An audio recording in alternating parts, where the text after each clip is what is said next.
I am extremely grateful and tremendously honored to have been invited. So, Michael and the team at Common Ground, thank you so much for this opportunity to be here. This is very special to me.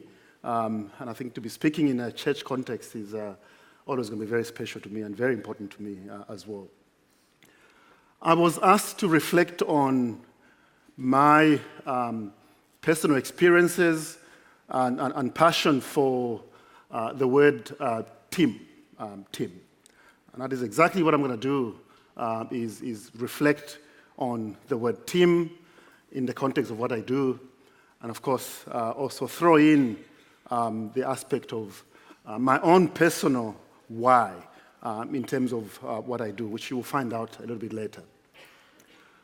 When you go to a dictionary and look at the definition of team, you can Google this up, or whatever you do, something that comes out of a dictionary about team is this is basically a group of individuals that get together and form in a competitive way a team that plays either a game or sport, okay?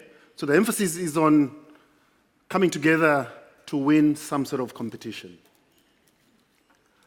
But the other way to look at a team is to think about a group of people that come together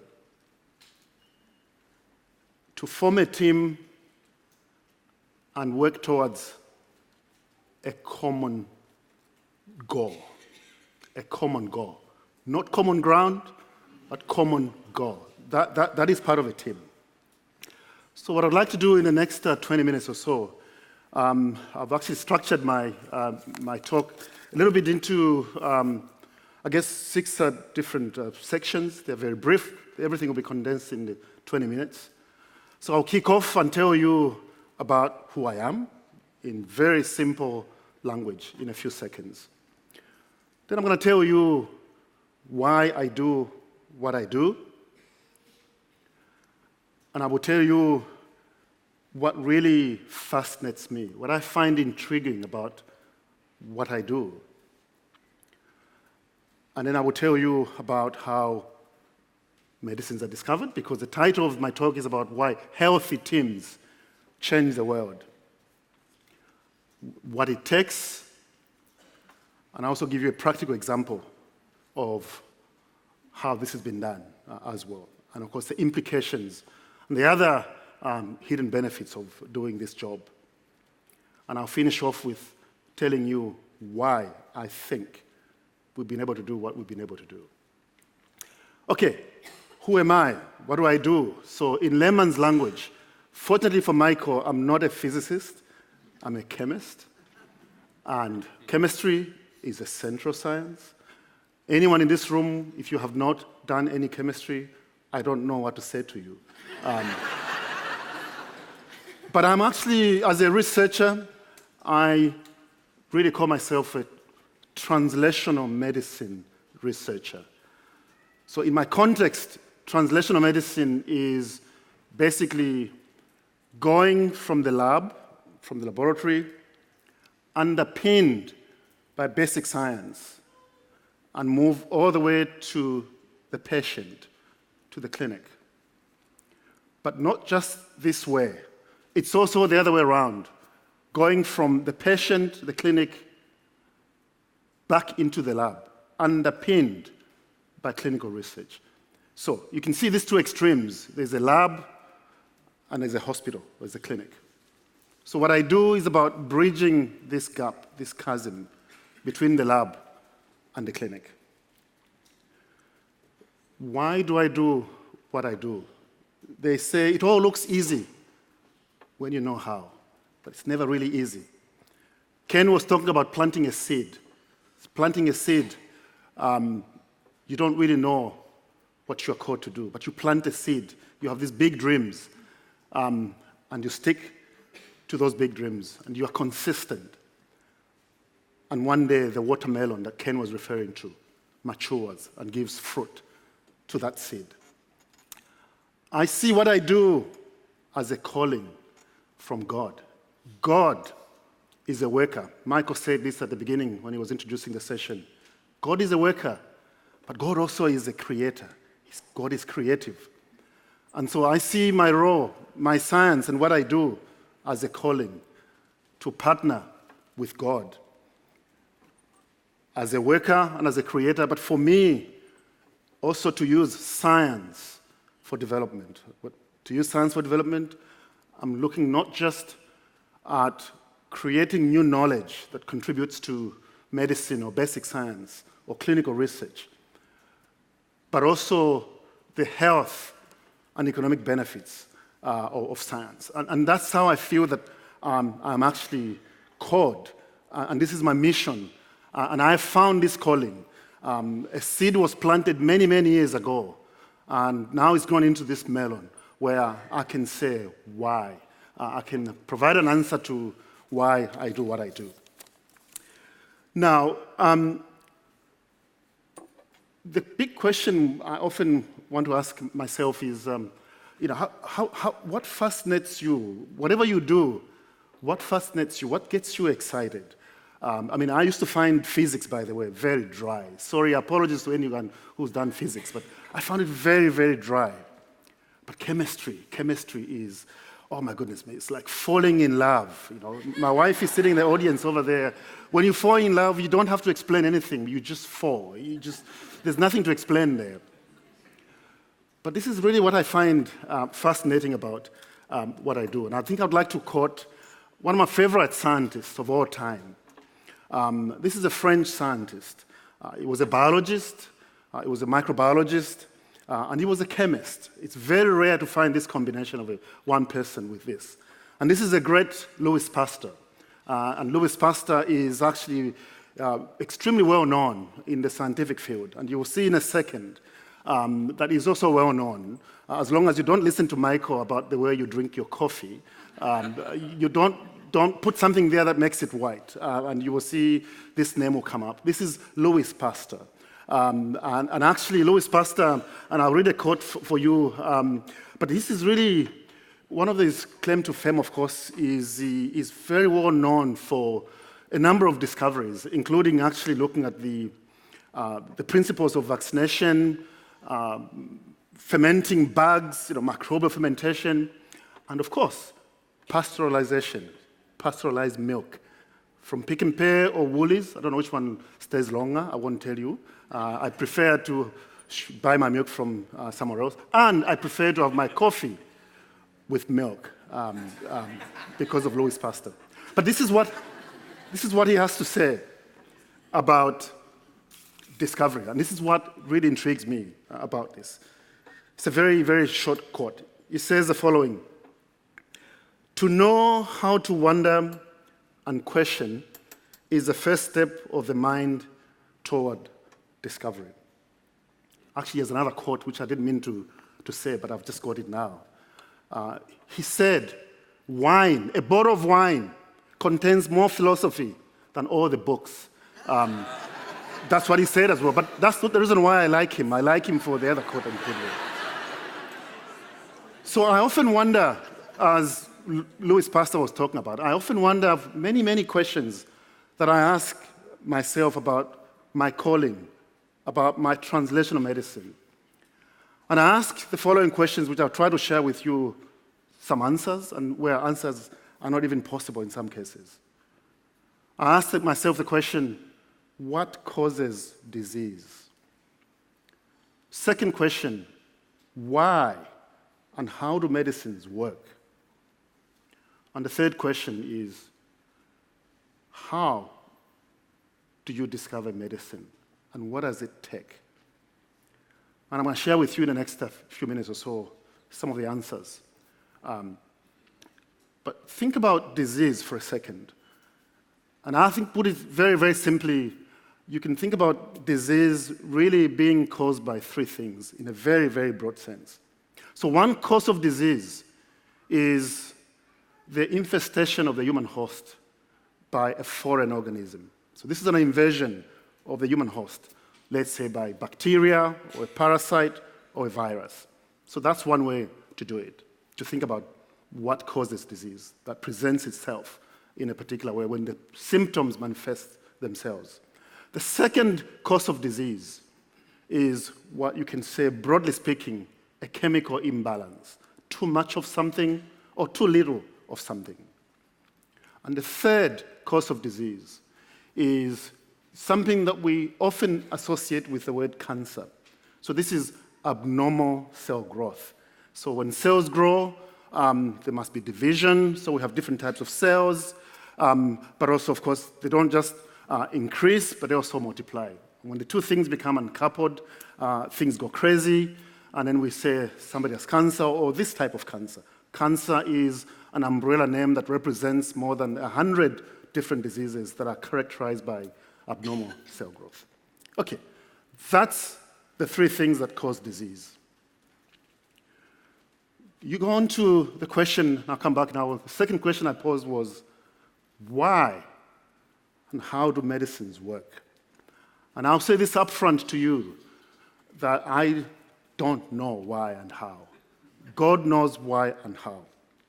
But this is the beauty of science, is that we can try to explain something based on our scientific language to explain why something works and how it works.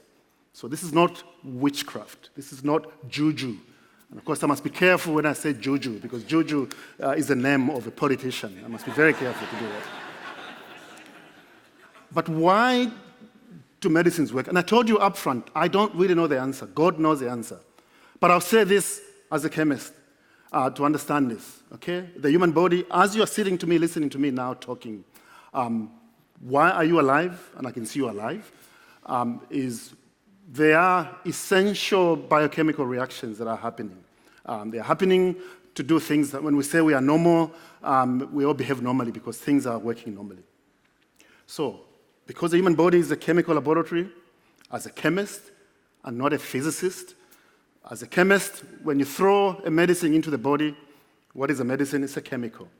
So there's bound to be some reaction happening there. So I can say the why part of the question is, why do medicines work? Because the human body is a chemical laboratory. So you throw in a chemical and something happens. Okay. How? Why is it that I, the same person that drinks 6 cups of coffee, black coffee for that matter, I don't die the way that Michael said? Or maybe the same person, I have diarrhea and I have a headache, and I go to Michael and describe the symptoms, and being a medically trained person will prescribe whatever, Imodium for my diarrhea, but the Imodium doesn't take away the headache. And vice versa, I get some Panado that relieves my headache, but does take away the diarrhea. So there are things that we take for granted. That we say, why? And why do things have to happen this way, with this dose, for so long, and so many times in a day? That's the how part. So we can say in science, I don't understand this, but in science, we can explain this.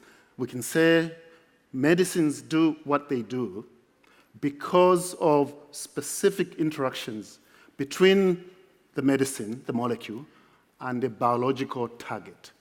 Okay. How the molecule gets directed to the target, I don't know. God knows why. Now, how do we discover medicines? And I'm going to ask if I can call up, I've only got 2 slides in this talk. If I can call up the first slide, please. All right, so this is a free lecture, free education. You don't have to pay any fees to me or to Common Ground. This is free education. So I'll walk you through, very, very simply, about the process of how medicines are discovered. So the first thing we do, I described earlier, so you identify the disease. Then you understand what has caused the disease. And then you come up with a process that you identify molecules that go through a process that you optimize because they've got issues, and then you do preclinical trials, and if everything goes well, you go into clinical trials, and if things are going well, the medicine is approved. I think the next slide in the interest of time, if you can put up the next slide, has, I think, 3 important messages. It's a very busy slide, but the message is very, very simple. The process of discovering a medicine takes a very long time. It's a very long process, as you can see there. On average, 10 to 15 years, if you are successful.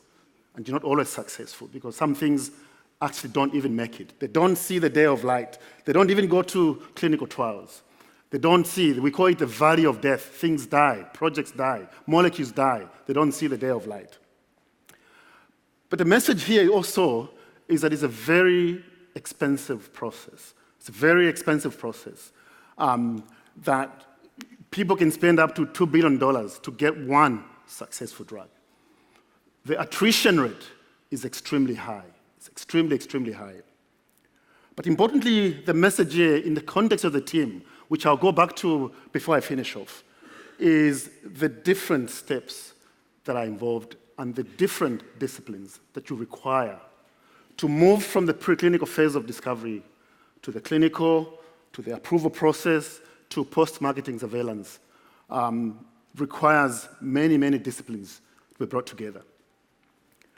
And what I can summarize to you, that what we have done as an example of the calling that I mentioned to you earlier, the calling of partnering with God, not only to work in partnership to contribute to alleviating human suffering, but also to use science for development. What we have done, and I'll cut this story very short so I can wrap up and give you some really important lessons here, is that we, when I say we, an international team of scientists across the globe, but led out of Cape Town, has gone through this process of starting with a discovery and putting something into clinical trials. So this is something that has never been accomplished before on the continent. So this is the drug that Michael was referring to earlier. This is something that had not been done before. And I'll come back when I finish off to tell you why did this happen? How did we do it?